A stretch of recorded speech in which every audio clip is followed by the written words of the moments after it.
And the new Mr. Jack Cullen. Get it, pick it up, mate, pick it up.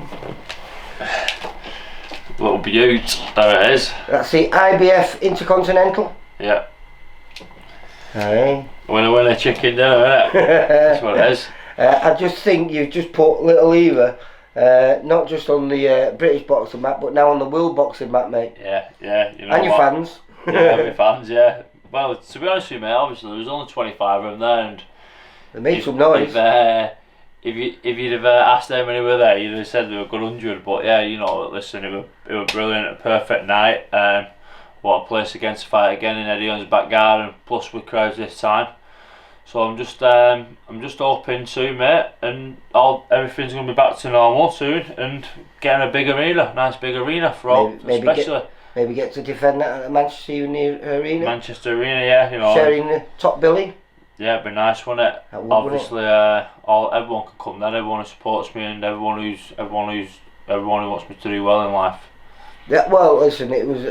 Let's talk about the fight, because I know you were really confident. I know Mike and Dave Jennings were really confident. Your manager just spoke to him. He was really confident going to this fight. But should we have been? I don't know. You know. But then, as the fight progressed, it became apparent that you were up to this, because I think the commentators, I don't really know what they were watching, because they thought it was quite close. They believed that you'd won, but when it was going to the scorecard, they believed it was going to be close, and I couldn't see that. I really didn't see what they were watching, because for me, one of the judges had it 100 to 91, had it what I felt. I felt it was 100 to 92. Yeah. Because I didn't give him any rounds, but I gave him a share of a couple of rounds.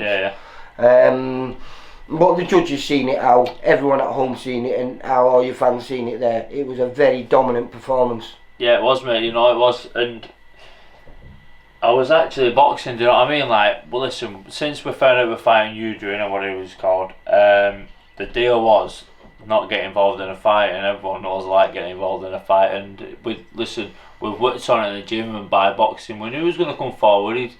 He's a tough guy and he wants to fight. He's going to be there. Well, I think he proved he was a very tough guy, because he ate leather from round 1 to round 10.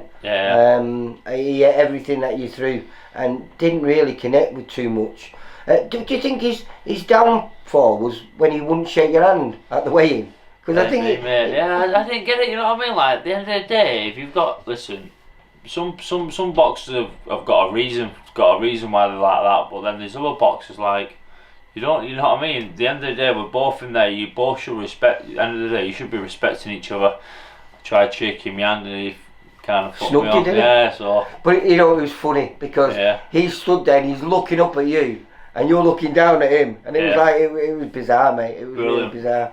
Absolutely brilliant, you know. And like I say, we've got down to the team as well, Michael and Dave. They put a lot of time and effort into me for this camp, and it's paid off on it. Definitely. Like I say, so hopefully going forward. In fact, again, this morning I just did an interview with Steve, and like he said, he was never worried about that. Truly impressed, but I feel, and so does your manager, he feels that there's still a lot more to come from you. We believe that, most people, when they get to this level and they're fighting on this stage, are almost a complete fighter. We believe you've still got a lot more to come, and I think that showed as well in you maturing as a person, really, as well. Yeah, I'm maturing. It's not just maturing as a person. I'm maturing as a professional fighter. You know what I mean? It's my job. At the end of the day, it's my job, and I'm going for it, and I want to get to the top league. I can see myself at the top, so there's no reason for me not getting to the top. As long as I do what I'm getting told, and I've got whoever I fight, I've got to fight. And at the end of the day, I've just got to get in there and get the job done. And like you say, I am. There's a lot. Listen, mate. There's still a lot more what you'll get from me. If you go off my last 2 fights, I've been a totally different fighter. And you go off my next fight, I don't know when I'm next fighting or anything yet, but by the next time I'm in the ring, I'm going to be another totally different fighter. That's what excites me, mate. That's what excites me. I believe there's so much more to come. which needs to be, because you're now at a level where everyone you're stepping in with is going to be quality. I remember coming here, we sat in this room and we was chatting, I think it was just before your English title fight, and we was talking about nights like this. We're now here. And that was fast moving. I think it was only 2.5 years into your career. Mate. Listen, honestly, like from the day I turned professional, it's gone so fast. Fighting from the area, I think it was the area title or some sort of title like that, and now look, I'm fighting for major titles, and I'm planning on fighting for major titles as well. I expected my career to go this far, you know. I weren't planning on finishing at the English or something like that. Like, fair enough, I got beat by Felix Cash at the Commonwealth, but I knew I had a lot more in me. I knew. But do you think, I'm not taking any away from Felix Cash, because his performance against Denzel Bentley was phenomenal, and he's done everything right as a professional, but as good as he was, do you feel that you shouldn't have been fighting at that weight, and perhaps shouldn't have been fighting at that weight for at least a year?